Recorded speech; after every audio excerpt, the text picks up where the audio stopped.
All right, if you're getting ready for a tech interview, there's a classic problem you've almost certainly heard of, the knapsack problem. Now, on the surface, it seems pretty simple, but it's actually this incredibly powerful concept that we're going to break down today. So let's start with something we've all done. Just imagine you're packing for a trip. You've got your backpack, right? And it can only hold so much weight. You've laid out everything you could bring. Your laptop, a camera, maybe a book, a water bottle. Everything has its own weight and, more importantly, its own value for your trip. And that's the puzzle, right? How do you pick and choose what to pack so you get the absolute most value out of your trip, without, of course, breaking your back because the bag's too heavy? That's the core challenge we're diving into. Okay, so let's put on our computer science hats for a second and make this official. What we're given is a set of items, each with a weight and a value, and we have a capacity, let's just call it W. Our job is to pick a combination of those items that gives us the highest possible total value as long as the total weight doesn't go over W. And just like that, our packing trip turns into a classic algorithm problem. So how do we solve this thing efficiently? I mean, trying every single combination would take forever. Well, the key to unlocking this puzzle is a super powerful technique called dynamic programming.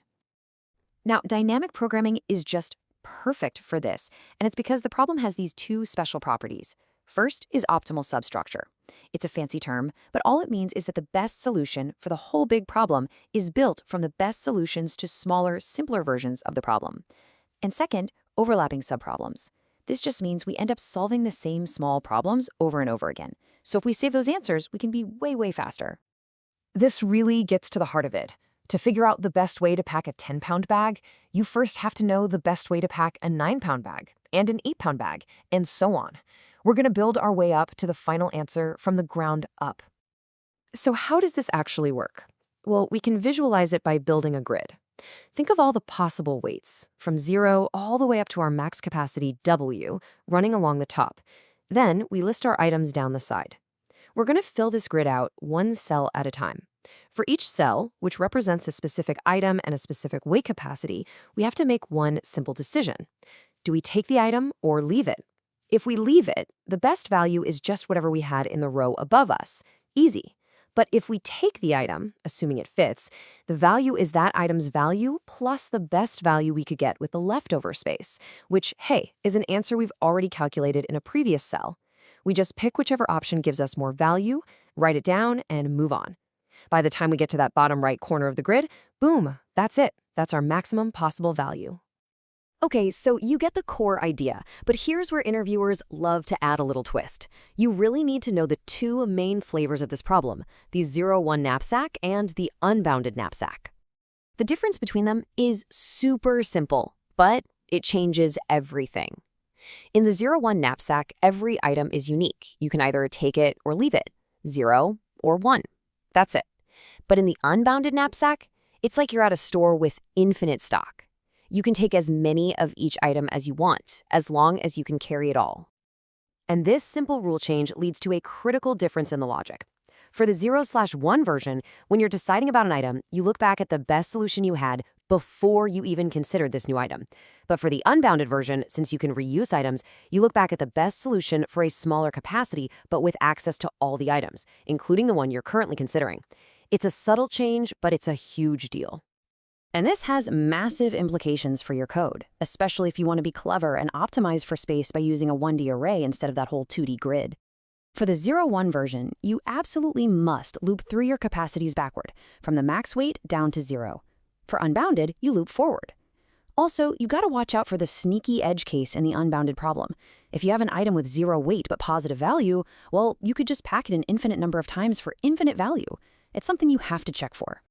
So you might be wondering, why on earth do we have to loop backward for that 1D 0/1 problem?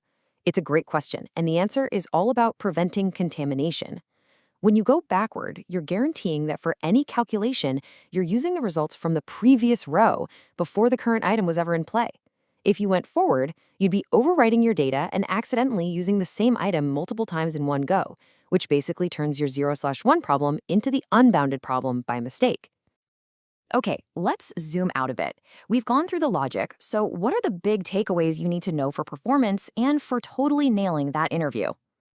First and foremost, the time complexity. You've got to know this. For both the 0/1 and unbounded versions, using this dynamic programming approach, the runtime is O of n times W. That's n for the number of items and W for the maximum capacity of your knapsack. Tuck that one away, it's crucial. But here's a little detail that will really make you stand out.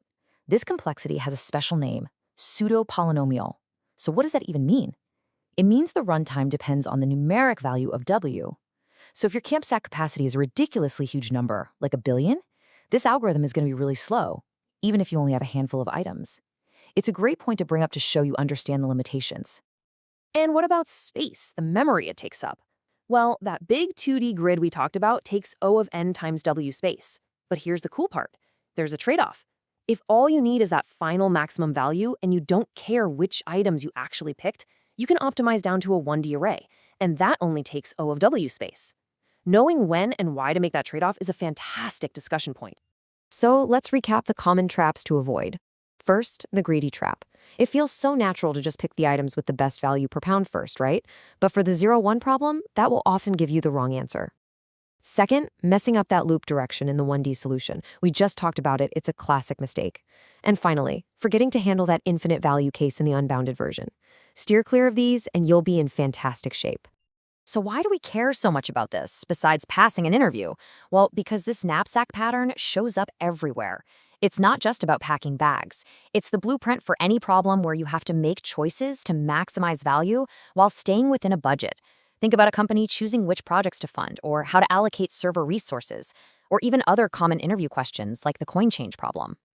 I mean, just look at how widely this applies. From deciding on projects, to allocating resources, to financial planning, and even in manufacturing for things like cutting materials with the least amount of waste. It's all the same core idea, getting the most bang for your buck within a given constraint. So now you have a really solid handle on the knapsack problem, but I want to leave you with one final thought to chew on. You've mastered the weight limit, but what if your backpack also had a volume limit? What if your items had a size too? How would you have to change your grid, your whole way of thinking to handle that extra dimension? That's the next level and a great place to keep exploring.